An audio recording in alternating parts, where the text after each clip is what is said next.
ദൈവം തൻ്റെ നിസ്സഹായതയിൽ തൻ്റെ തന്നെ സൃഷ്ടിയായ മറിയ എന്ന കന്യകയുടെ അടുത്ത് തൻ്റെ ദൂതനാൽ അവളുടെ അനുവാദത്തിനായി കാത്തുനിൽക്കുന്നു.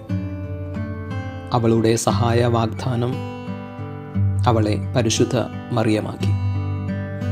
പിന്നീട് അവളെയും അവളുടെ ഉദരത്തിലെ ശിശുവിനെയും ഏറ്റെടുക്കുവാൻ സഹായം വാഗ്ദാനം ചെയ്ത പുരുഷൻ വിശുദ്ധ യൗസേപ്പായി. തുടർന്ന് ബേത്ലേഹേമിലേക്കുള്ള യാത്രയ്ക്ക് സജ്ജമായ വഴിയും കഴുതയും കാലിത്തൊഴുത്തും തൊഴുത്തിലെ മൃഗങ്ങളും പുൽത്തൊട്ടിയും ഇവരുടെ മനോഭാവത്തോട് ചേർന്ന് നിന്നപ്പോൾ വിശുദ്ധ പിറവിയുടെ വിശുദ്ധ ഇടങ്ങളും വിശുദ്ധ വസ്തുക്കളും വിശുദ്ധ ജന്മങ്ങളുമായി.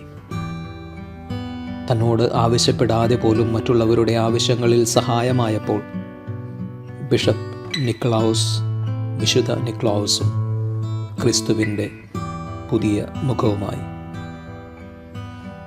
A നിക്ളൗസ് challenge.